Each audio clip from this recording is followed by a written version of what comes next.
નમસ્કાર દર્શક મિત્રો, ગુડ મોર્નિંગ, શુભ સવાર. સ્પાર્ક ટુડે ન્યૂઝ સાથે હું છું રાજ. સવારની શરૂઆત કરીએ ન્યૂઝપેપરની મુખ્ય હેડલાઇન્સથી. સૌથી પહેલા ગુજરાત સમાચાર. સાયબર ગુનાનું નવું શસ્ત્ર એઆઈ, કંપનીઓને કરોડોનો ફટકો. ઈડી માત્ર 1% કેસમાં સજા કરાવી શકી. આઈટી કોર્ટમાં 75% કેસ હાર્યું છે. થર્ડ પાર્ટી વીમા વગર ફ્યુઅલ ના આપો, કેન્દ્રને સુપ્રીમનો આદેશ.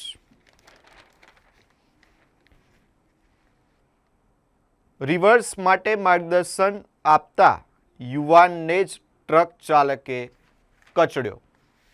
બરોડા ડેરીમાં ચેરમેન અને વાઇસ ચેરમેનને રિપીટ કરાયા. ભાજપે સંસ પ્રક્રિયા મુજબ નિર્ણય લીધો છે. સંખ્યાબંધ વિસ્તારોમાં વરસાદી પાણીનો ભરાવો રહેવાથી મચ્છરોનો ભારે ત્રાસ. સ્માર્ટ સિટીના સંખ્યાબંધ વિસ્તારોમાં ડહોળા ગંદા પાણીની 1200 જેટલી ફરિયાદો જોવા મળી છે. હવે રાતોરાત કોર્પોરેશન તંત્રને પાણીના ગેરકાયદે જોડાણો દેખાયા. વર્ષો સુધી કોર્પોરેશન તંત્ર ઊંઘતું રહ્યું હતું.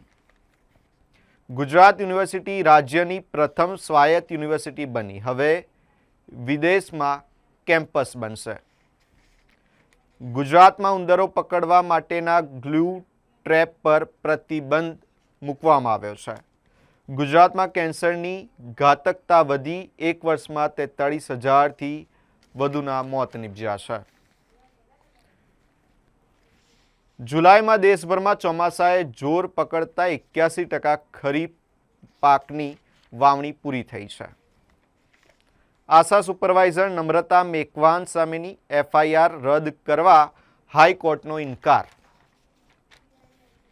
ગ્લાસગો CWGમાં ભારતીય સૈન્યના જવાનો છવાયા. મેડલ જીતવામાં હરિયાણા સૌથી આગળ. ગુજરાતની 3 ગ્રાન્ટેડ હોમિયોપેથી કોલેજની ફીમાં સીધો 71% વધારો જોવા મળ્યો છે. ટ્રમ્પના ટેરિફને યુએસના 25 ડેમોક્રેટિક રાજ્યોનો કોર્ટમાં પડકાર. હરિયાણા કોમનવેલ્થ ગેમ્સની યજમાનીનું ખરું હકદાર ગુજરાત નહીં, દીપેન્દ્ર હુડ્ડા. કારીબાગનો વિઝા કન્સલ્ટન્ટ 18 જણા પાસે 2.31 કરોડ પડાવીને ફરાર થઈ ગયો. એક નજર કરીએ દિવ્યા ભાસ્કરની મુખ્ય હેડલાઇન્સ પર. પીઓકે 45 લાખ લોકોનો અવાજ દબાવી રહ્યા છે. 1 લાખ સૈનિક છતાં વિરોધ બેકાબુ. 5 મહિનામાં તેલ ₹8, દાળ ₹6, દૂધ ₹3, ખાંડ ₹2.25 મોંઘી થઈ છે. એર ઇન્ડિયા વિમાનમાં ટર્બ્યુલન્સ, મુસાફરો ઉછળીને છત સાથે અથડાયા અને ગંભીર રીતે ઇજાગ્રસ્ત થયા હતા.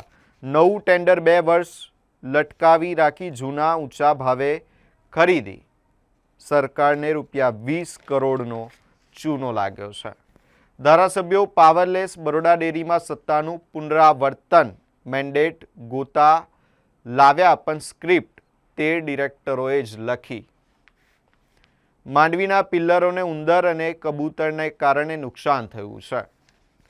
24 વર્ષમાં ગુજરાતનું સ્પોર્ટ્સ બજેટ 3 કરોડથી 1331 કરોડ થયું છે.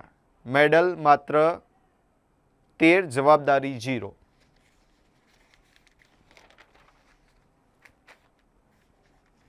MSUની સુરક્ષા માટે પ્રોજેક્ટ. 50,000થી 1 લાખ લીટરના 25 સમ્પ ફાયર હાઇડ્રન્ટ સિસ્ટમ તૈયાર થશે. મારુસાગર એક્સપ્રેસ બંધ કરાતા મહારાષ્ટ્રીયન લોકોની સહી ઝુંબેશ. ટ્રેન ફરી ચાલુ કરાવવા માંગ ઉઠી છે.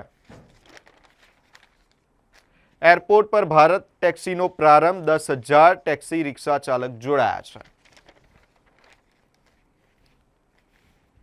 બગવાડા ટોલ નાકાથી સલવાવ હાઈવે બ્રિજ સુધી મુંબઈ તરફ 2 કિલોમીટર જેટલો ટ્રાફિક જામ જોવા મળ્યો. કિચડમાં ફસાયેલી બોલેરોને કાઢવા જતા સગીરે 3ને ઉડાવ્યા. વૃદ્ધા અને સગીરાનું મોત નીપજ્યું છે.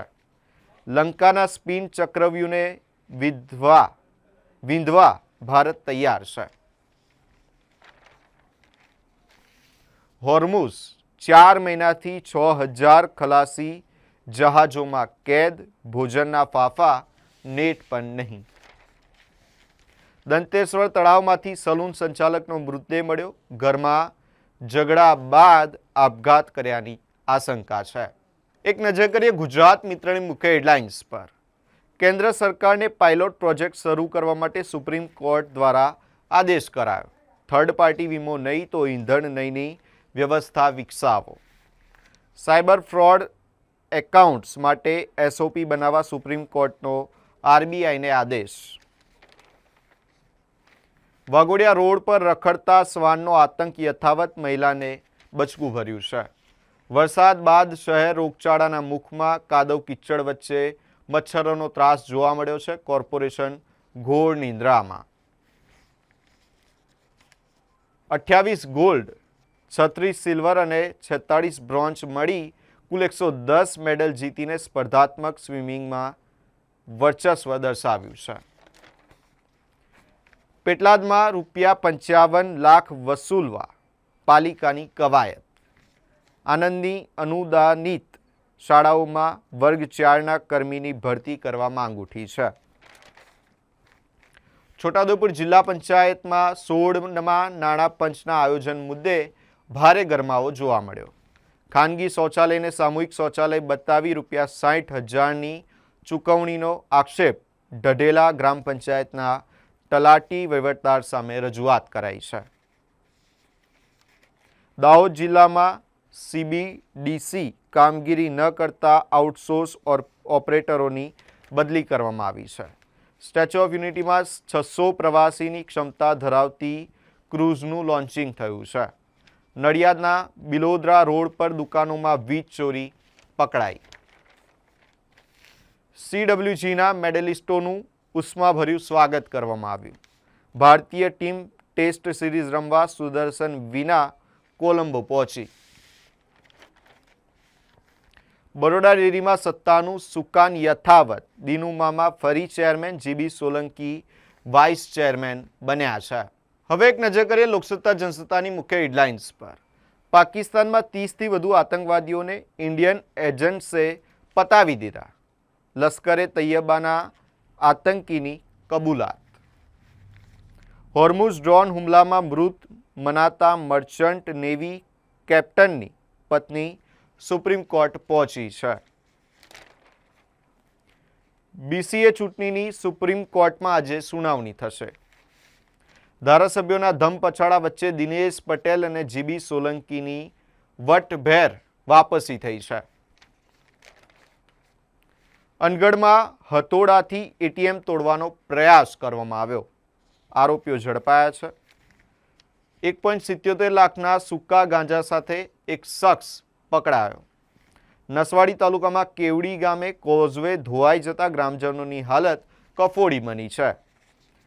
અલીરાજપુરથી વડોદરા લવાઈ રહેલો ₹3.29 લાખનો વિદેશી દારૂ પકડાયો. ભારતીય ટીમ શ્રીલંકામાં 2 મેચની ટેસ્ટ શ્રેણી રમવા રવાના થઈ છે. ભારતીય બોક્સિંગ ટીમનું ભવ્ય સ્વાગત કરવામાં આવ્યું. દેશભરમાં તમામ રોડની બાજુમાં ફૂટપાથ દબાણ મુક્ત કરો, સુપ્રીમ કોર્ટ. અમદાવાદ, સુરત શહેરોના વિકાસ મોડેલની પ્રશંસા, પણ વડોદરા ગાયબ છે. પાસપોર્ટ માટે પોલીસ સ્ટેશનના ધક્કા ખાવા નહીં પડે. અરજદારોને રૂબરૂ બોલાવાશે નહીં. અંતે એક નજર કરીએ સંદેશની મુખ્ય હેડલાઇન્સ પર. યુએસના 25 ડેમોક્રેટિક રાજ્યોએ ટ્રમ્પ સામે બાઈ ચડાવી છે. વડાપ્રધાન મોદીનો વિડીયો હટાવવા બદલ મેટાની ગ્લોબલ ટીમને તેડું. વરસાદે ધંધો બેવડાવ્યો. દાળવડા, ગોટા, સમોસા, બટાકાવડા, સેવતરીની બોલબાલા જોવા મળી. કવાટ ખાતે પૂજ્ય દીદીના સાનિધ્યમાં અંગીરા વૃક્ષ મંદિરની પ્રાંત પ્રતિષ્ઠા યોજાઈ છે. સ્માર્ટ સિટી દાવા પોકળ. શહેરની 50% જનતા પાણીના જગ અને ટેન્કર પર નિર્ભર છે.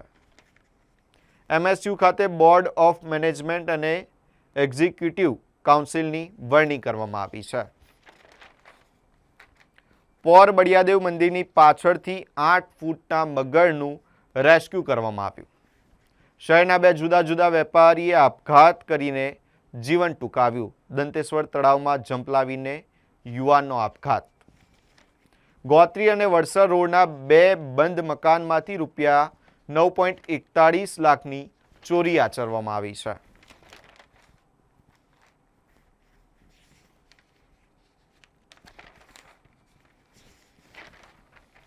બોડેલી તાલુકાના 6 દાયકા જૂના કુંદનપુરા તળાવની કેનાલો ક્ષતિગ્રસ્ત થઈ છે. કંડારી ગામ પાસે લોકાર્પણ અગાઉ જ ઓવરબ્રિજ ઉપર ખાડા જોવા મળ્યા છે. શહેરમાં સિંગાપોર ગવર્મેન્ટની SOP મુજબ રોડના કામ કરવાનો નિર્ણય.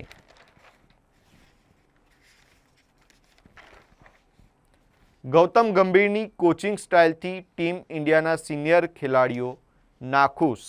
જોકે ગૌતમ ગંભીરની ખુરશી પર હાલ કોઈ સંકટ નથી. BCCIને હજુ પણ તેના પર વિશ્વાસ છે. શ્રીલંકાની ધરતી પર ટીમ ઇન્ડિયાનો ટેસ્ટ સિરીઝમાં દેખાવ કેવો છે? શ્રીલંકા સામે 2 ટેસ્ટ સિરીઝ રમવા માટે ટીમ ઇન્ડિયા કોલંબો પહોંચી છે. AIની ફુકેટ દિલ્હી ફ્લાઇટ ટર્બ્યુલન્સમાં ફસાઈ 15 લોકો ઘાયલ થયા છે. નર્મદા નદીમાં 600 પ્રવાસીની ક્ષમતા ધરાવતી ક્રૂઝનું લોન્ચિંગ કરાયું છે. સ્ટેચ્યુ ઓફ યુનિટી ખાતે આવતા દેશ વિદેશના પ્રવાસીઓ માટે વધુ એક આકર્ષક સુવિધાનો ઉમેરો થયો. ડેરીમાં ઘીના ઠામમાં ઘી. દિનુમામાં પ્રમુખ GB સોલંકી ઉપપ્રમુખ.